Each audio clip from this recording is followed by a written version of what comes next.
Bon, avec des atteintes volontaires à l'intégrité physique 2 fois supérieures à celles de l'Hexagone, des vols de véhicules en hausse de près de 10% entre 2011 et 2012, ceux de 2012 sortiront bientôt, on y voit les chiffres, et une explosion de vols simples de moins de 17%, ce qui est quand même énorme, nous sommes légitimement amenés à nous demander si la société guyanaise est de plus en plus violente. Pour y répondre avec douceur, mais également avec amorti, Monsieur Christian Cécile, anthropologue. Bonsoir.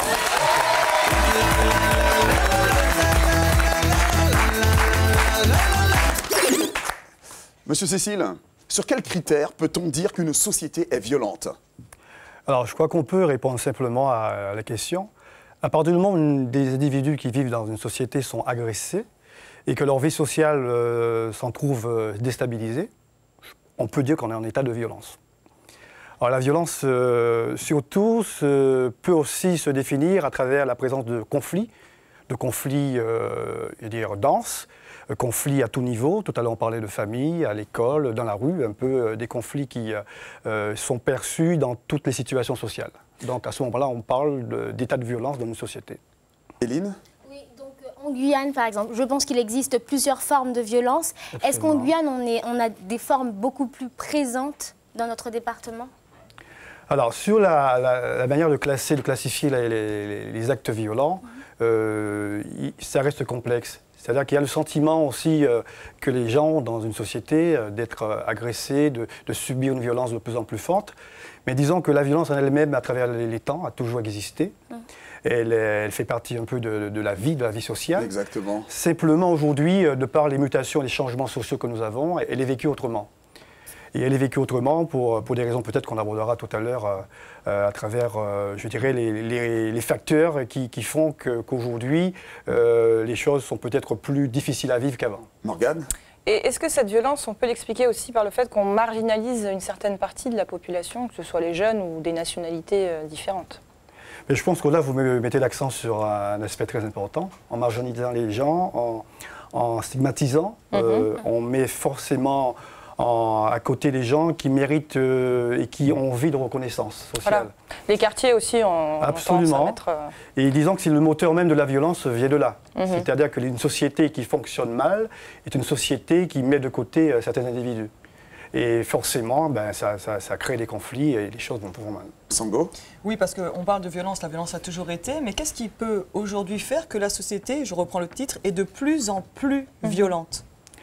Alors, sur ça, je vais encore être nuancé. Alors excusez-moi, oui. Justement, pour rejoindre Sango, est-ce que les faits recensés prouvent à ce sujet que la société guyanaise est particulièrement violente, ou bien est-ce une impression érigée en un fantasme collectif? Très bien. On ne va quand même pas gommer les faits qu'on entend tous les jours, les actes que les gens observent. Mais simplement, lorsqu'on remonte le temps, dans les générations, les siècles passés, les actes violents existaient déjà. Et parfois de manière encore plus brutale. On pense aux guerres qu'on a eues à certains moments. Et certains disent qu'aujourd'hui, en vivant dans un milieu urbain, par exemple, ou même à la campagne, on peut vivre de manière tranquille, plus ou moins, par rapport à avant. Simplement, le sentiment d'insécurité que nous avons et la violence, elle s'exprime autrement, c'est-à-dire qu'elle est beaucoup plus individualisée, beaucoup plus répartie dans les comportements. Et justement, vous signifiez tout à l'heure les raisons qui poussent.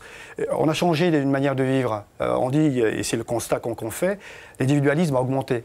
Aujourd'hui, le moi est mis en avant, on idéalise beaucoup. Ce qui compte, c'est le je, c'est le moi. Et on a le sentiment, alors, lorsqu'on est dans la rue, qu'il n'est pas toujours reconnu comme on voudrait. Et à partir du moment où vous n'avez pas ce que vous souhaitez, ben vous réagissez. On entend banalement, par exemple, des jeunes qui réagissent parce qu'on a marché sous les pieds ou qu'on les a traités d'eux. Ça suffit pour que les gens passent à l'acte. Ou un mauvais regard aussi. Voilà. Ouais. Tandis qu'avant, disons que ça existait, mais peut-être avec d'autres rites. Aujourd'hui, ce qui compte pour l'individu, c'est son moi, c'est sa réussite personnelle. Et ce fait-là, c'est vrai que ça fait beaucoup de défauts. Et je voudrais citer comme exemple de sociétés qui ont compris cela, puisqu'on va certainement essayer d'évoquer les raisons pour essayer de résorber tout cela, c'est qu'on arrive à prévaloir, à conserver des situations où l'individu se préoccupe de la situation de l'autre. Vivre ensemble. Et partager les rites, partager les fêtes, partager plein de situations, pour que le moi puisse quand même rester un peu à sa place et ne pas, comment dire, nuire à l'autre. Et voilà. Alors, Monsieur Cécile, ce sera ma dernière question. Après observation et études, quels sont les rouages humains que l'on peut établir afin de tendre les chiffres de la violence vers le bas et puis s'offrir un paradis, un coin de ciel bleu quand même? Absolument, disons qu'il ne faut pas non plus être pessimiste. Hein. La violence fait partie, je dirais malheureusement, d'une vie. Tout à l'heure, Admiralty parlait de la famille où ça existe. Hein. Nous avons tous des comportements violents, on se fâche toujours avec quelqu'un.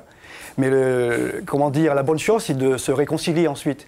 Il faut trouver des exécutoires, il faut trouver des rites, il faut trouver des espaces festifs.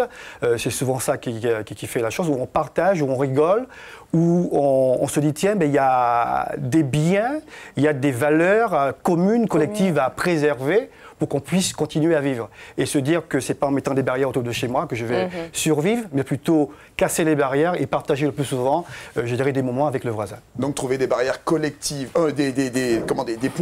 des points centraux, des points nodaux en fait. Hein.